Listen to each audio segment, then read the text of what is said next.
Hello, hope you're all well, mindful, aware, conscientious, happy inside, calm mind, peaceful mind. Looking always to improve our purification, you could say, purifying the mind to realize its true essence, eventually, to realize our enlightened nature. That's what all the Dharma teachings are there for. Otherwise, the Buddha would have just stayed silent. But he spoke, he taught us to be able to unveil our true nature. So the practice of morality, practice of meditation, working towards realizing the wisdom, accumulating vast amounts of merit, including compassion and love and so on, all there so that we can unveil our true nature. Very lucky we are.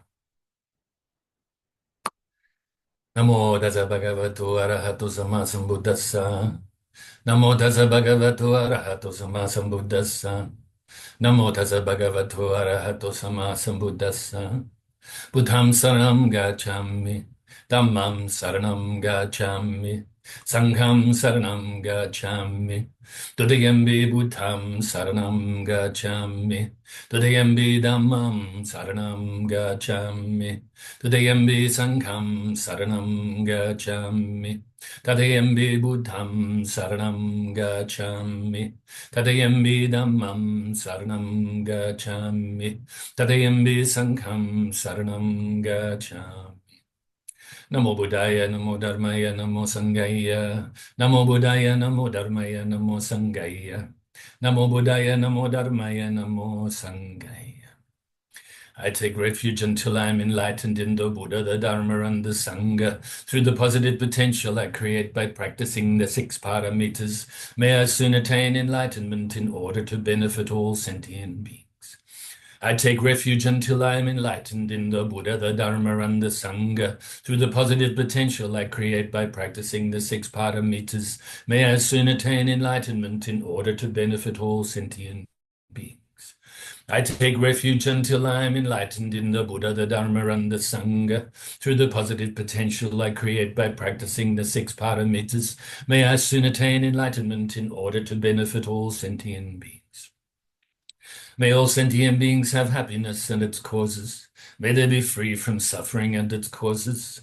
May they never be parted from their happiness beyond suffering. May they abide in equanimity, free of bias, attachment to the near, and aversion from the far. I shall cause this. Great compassionate Buddha, please inspire me to be able to do so. Reverently I prostrate with my body, speech, and mind, and present clouds of every types of offerings, actual and mentally transformed.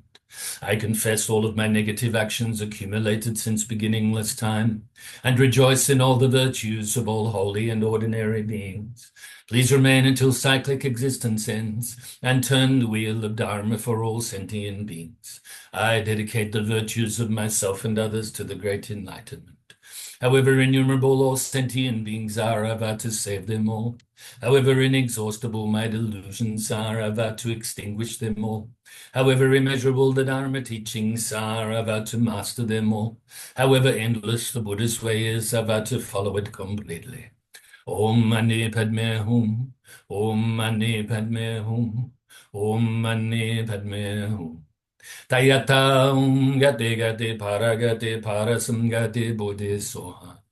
Tayata gate gate parasam gate bodhisoha. Tayata gate gate parasam gate bodhisoha. Well, let's go. It looked like in the camera there that my tanka here, the Amitabha Buddha tanka, was crooked. Maybe it's just the way I've got the camera sort of pointing. Because when I turn around, it's actually not crooked. So anyway, I digress. So let's do some meditation now. And first of all, to release the tension from the body, which will enable us to be able to bring the mind inside the body and release the mental tension too. So bringing your mind inside your body. So closing your eyes, lips gently touching, tongue resting on the upper palate. Your hands nice and comfortable in whatever mudra or hand position that is comfortable for you.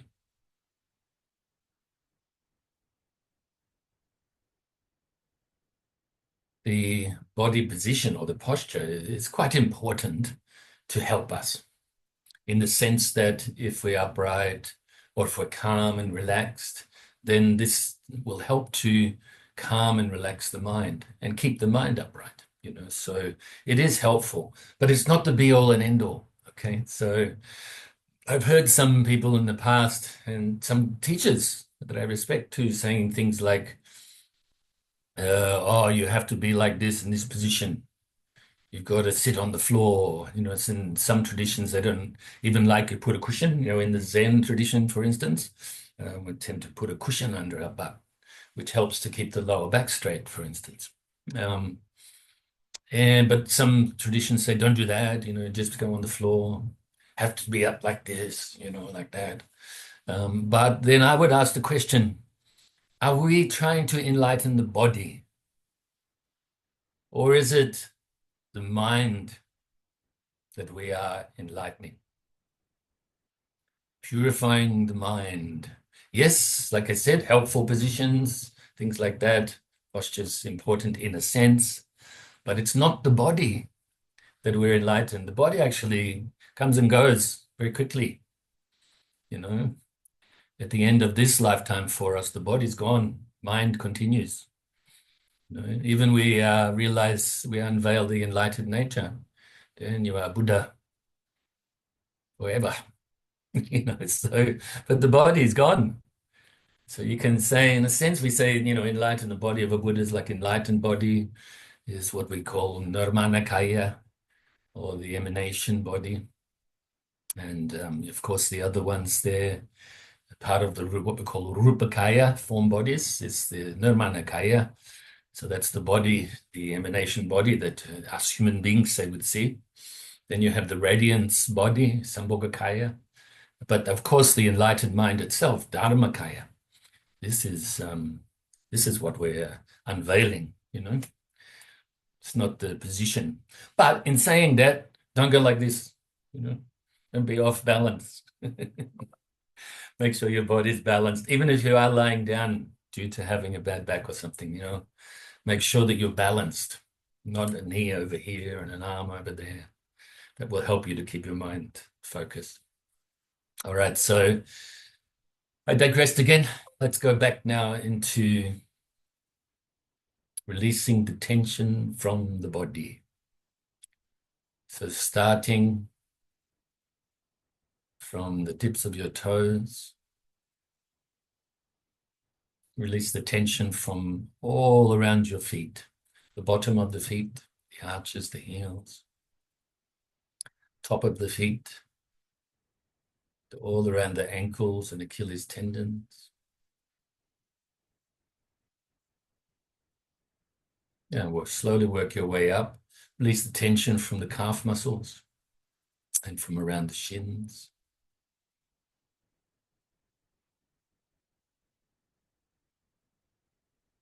The knees, the quad muscles, hamstrings.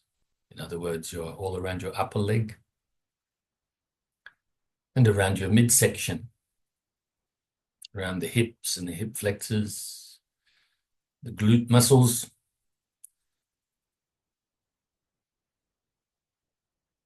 the groin, lower stomach, just above your hips and your lower back, up to the center of your back, up your sides a little bit, further up your stomach,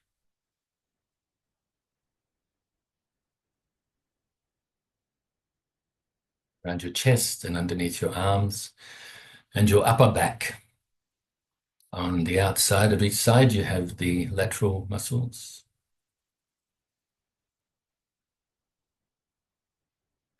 And then you have the rhomboid muscles that are in between shoulder blades and the spine on each side. The upper trap muscles that run between the neck and the shoulders. Your shoulders,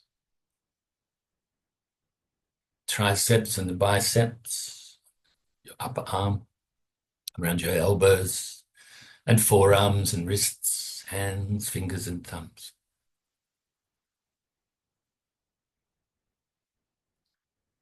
And now release any tension you may have in your neck, front, sides, and back of your neck. And up the back of your head, and sides of your head, around your ears and temples, and all around your face, around your cheekbones and cheeks. Make sure you're not clenching your jaw, nice and relaxed. Also your mouth, nice and relaxed.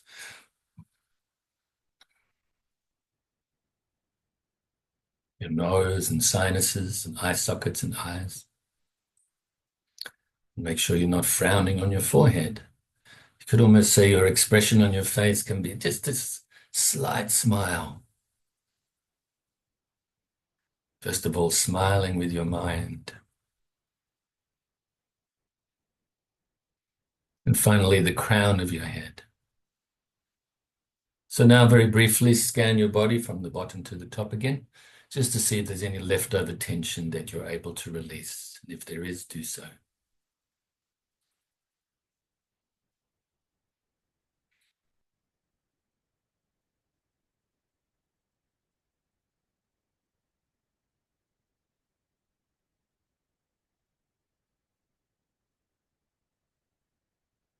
Now bring your focus initially to the tip of your nose.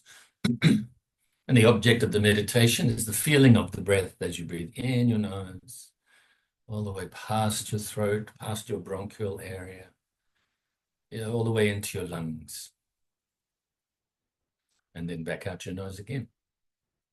So a few major parts of the body that you can focus on as the feeling of the breath as it passes these areas. It's the tip of your nose, chest area, and then the stomach or the abdomen.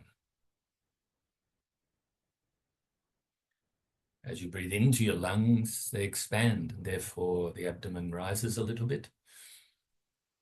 And as you breathe out, they compress, and therefore the abdomen drops a little bit.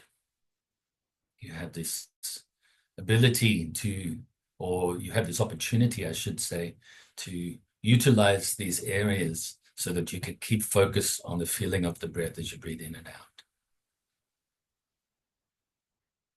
And another helpful tool, if you would like to use it, that is to count the breaths. This helps you to keep focused on the feeling of the breath as well. So one in breath and one out breath is 1, and so on. Don't count past 10. And if you get distracted on the way towards 10, then go back to 1 at that time. So breathing in and breathing out. As I often say, that's all we have to do physically right now, apart from being here physically. And all we have to do mentally is focus on the breath. And when the mind becomes distracted, replace the mind back onto the breath. So let's practice like this in silence for a little bit. Remember, if thoughts arise, any mental activity arises, don't cling to it, grasp at it, try to force it away or deny it. But just simply and gently replace your mind back onto your breath as you let go of these mental activities. And if you find that your mind starts to become dull, wake it up a little bit by refocusing on the breath more brightly. That's simple.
So now we can feel pleased with ourselves and fill ourselves with universal loving kindness. The feeling is of utmost importance, but also we can utilize the visualization technique and fill our whole being with the white light, which is representative of this universal loving kindness. Remember that word, universal. We don't have that yet, but we are working towards that, realizing the mind of equanimity, a non-biased mind, non-judgmental mind. When the mind is like this, there's no limit to our loving kindness, as well as compassion and joy and so on. But right now, to develop this, because we do have the biases, we have these ideas of friends, enemies, strangers, and so on. We utilize that. We utilize our relative existence right now to train our mind to eventually go beyond that. That's what we have here and now. This is our path to enlightenment. We haven't unveiled the true nature yet, and that's okay. So filling your whole being with this universal loving kindness.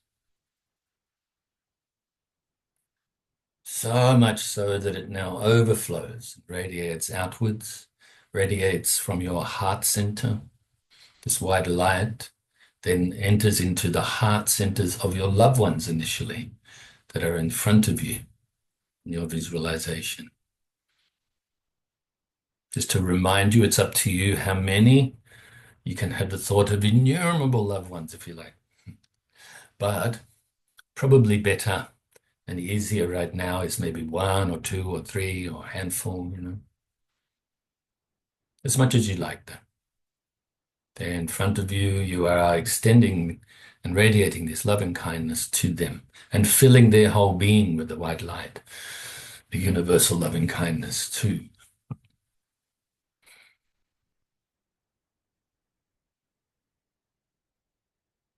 You have the wish that they are happy, that they are free from suffering and are peaceful. And you can visualize that this is actually happening. So let's say, for instance, they are not normally happy. Now you can see them very happy in front of you. Maybe they are going through sufferings, maybe some physical difficulties, things like that. Now they are free from all of this. If they're not peaceful always, now they are peaceful in your meditation.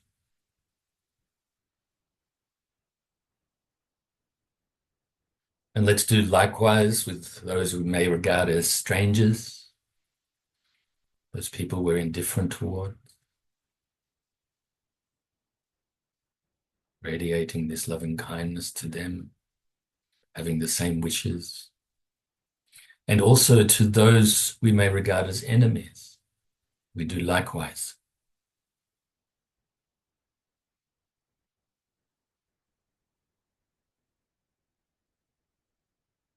And now we can radiate our love and kindness out to other living beings, all other living beings as well, not just the people now. Starting initially around our immediate area, all of the living beings that live on the land and fly through the air and live in the waters, some living under the earth even, whether they are born from wombs, eggs, moisture, or through transformation.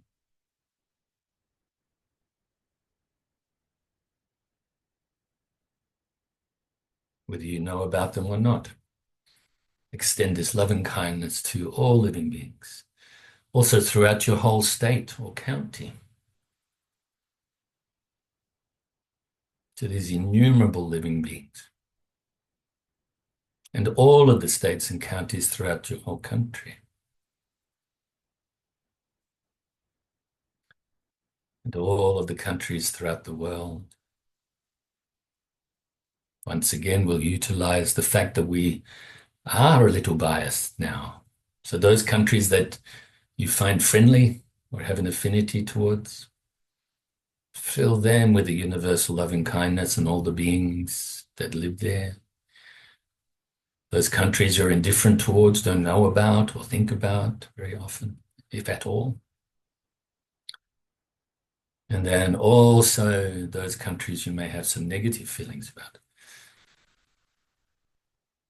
Have your loving kindness also pervade throughout all of the waterways, including all of the oceans, and down to the core of the earth, to the outermost atmosphere. And beyond this planet alone, throughout the whole solar system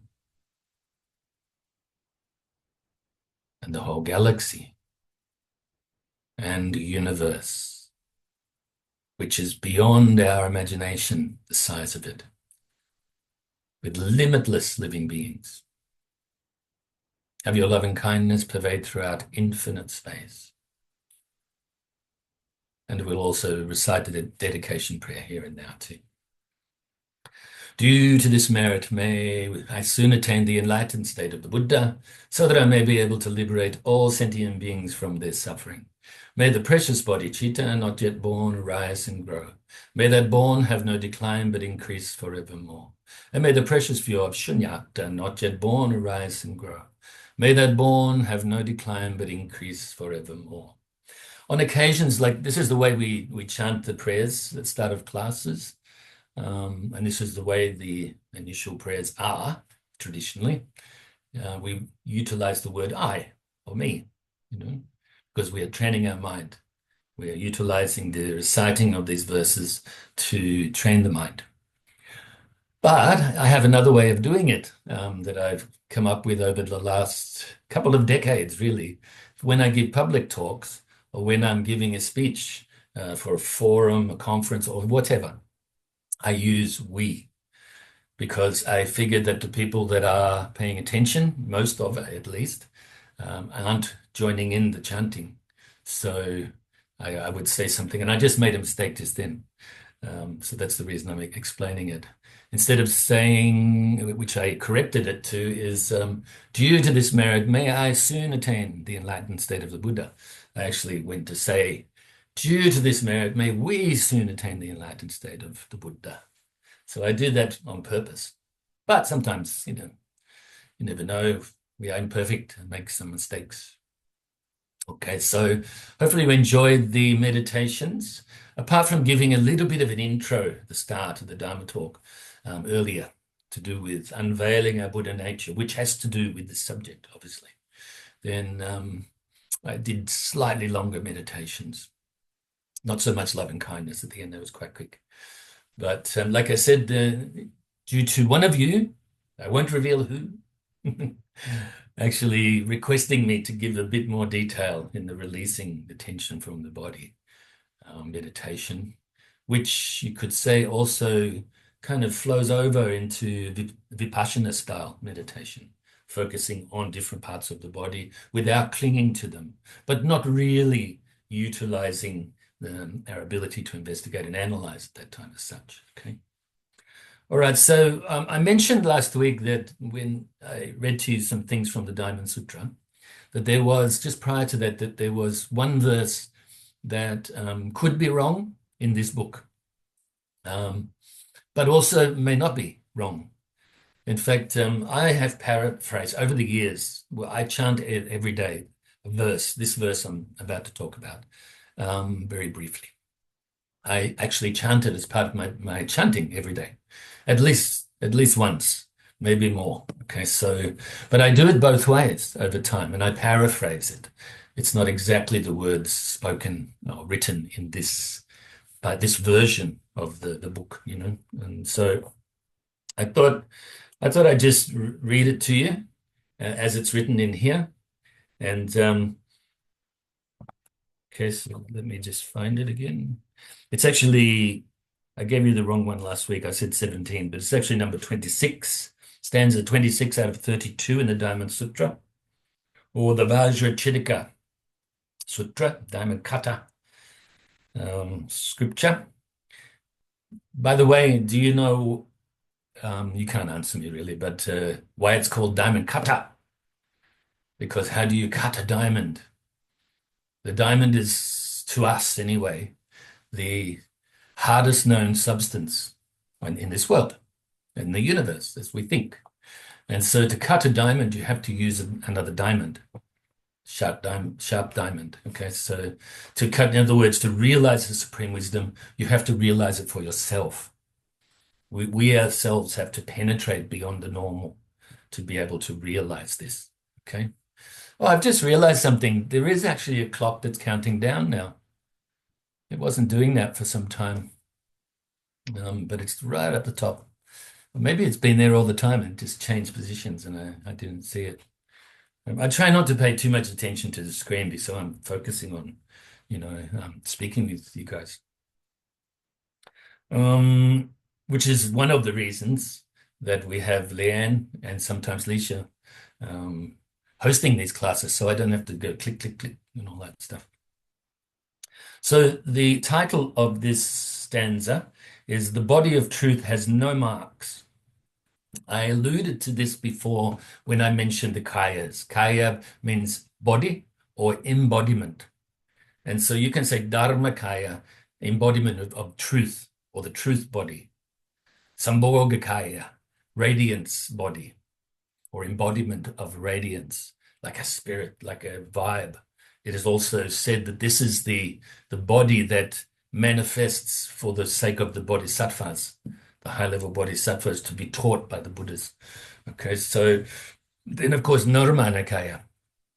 Nirmanakaya is the sort of the manifestation body, you could say. It sort of emanates, it manifests as like what we would see as a physical body. Okay. These two, Sambhogakaya and Nirmanakaya, are known as Rupakaya, which means form bodies. Okay. Sometimes you may see that if you're reading Mahayana scriptures, that you may see the two kayas. That means now Dharmakaya, truth, enlightened mind itself, and Rupakaya. Okay. Then, of course, you may see it as three. You may see it as more. You may see it as four, whereas they're all together, as well. So don't be confused by some of these different ways of expressing the same thing. All right. So the body of truth has no marks. Shubhuti, what do you think? May the Tathagata, by the way, anybody who doesn't know, Tathagata is another word for Buddha. Okay. It means something like beyond suchness. May the Tathagata be perceived by the 32 marks of a great man. Shubhuti answered, yes, certainly the Tathagata may be perceived thereby. Then the Buddha said, Shubhuti, if the Tathagata may be perceived by such marks, any great imperial ruler is the same as the Tathagata. Shubhuti then said to the Buddha, world-honored one, as I understand the meanings or the meaning of Buddha's words, the Tathagata may not be perceived by the 32 marks. Thereupon the world-honored one uttered this verse, who sees me by form, who seeks me by sound, perverted are his footsteps upon the way, for he cannot perceive the Tathagata. So the actual ultimate truth is not in the physicality in the body. It's not even in the sound or even the sound of the Dharma, the sound, the written words of the Buddha's teachings, So they're beyond that, but we must utilize the physicality, must utilize the words spoken, the meanings behind the words to be able to penetrate beyond that and realize the truth for ourselves. Okay. So, and so basically, Shubhuti, the Buddha's disciple there, is saying, yes, certainly the Tathagata may be perceived by these special marks that, as the Buddha explained further on, that there's actually the great imperial ruler, the gods of the heavens, of certain ones, they, and so on, okay, the four directions, they also have these marks. So if the Buddha can be perceived, the enlightenment of the Buddha can be perceived by this physicality, then also these guys are no different to the Buddha, which it is different. Of course, the Buddha is fully enlightened, and the gods, these four gods of the four directions, and they are not enlightened as such. They're Dharma protectors, you could say. All right, so important is the verse, isn't it? Who sees me by form. So we think we see, let's say a Buddha who is right in front of us right now. We see the Buddha by this form. Okay, it's special, almost translucent body, very light, but also huge compared to us. Very like almost eyes that can look through you, see your mind.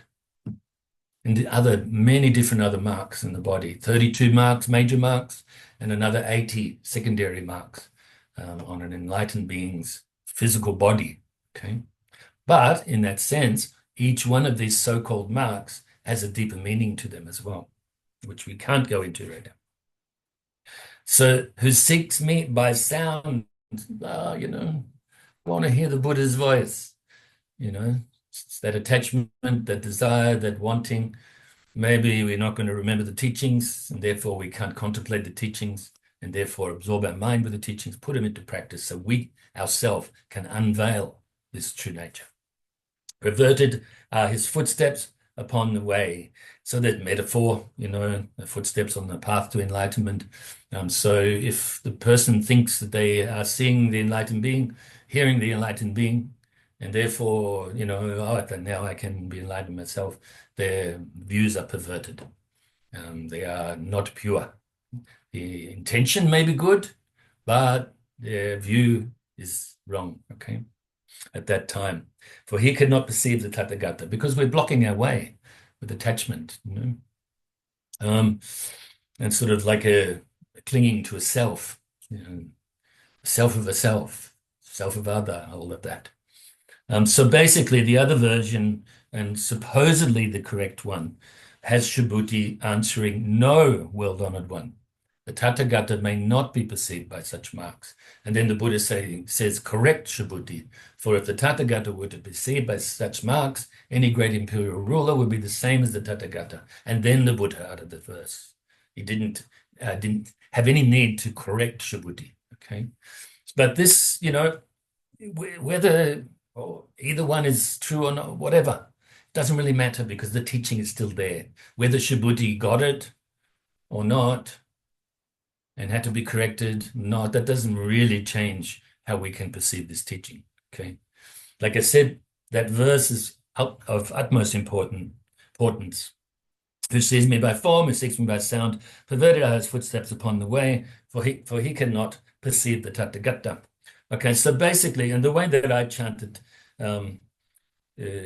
is I say, Subhuti, what do you think? Can the Tathagata be perceived by the 32 marks of a great man?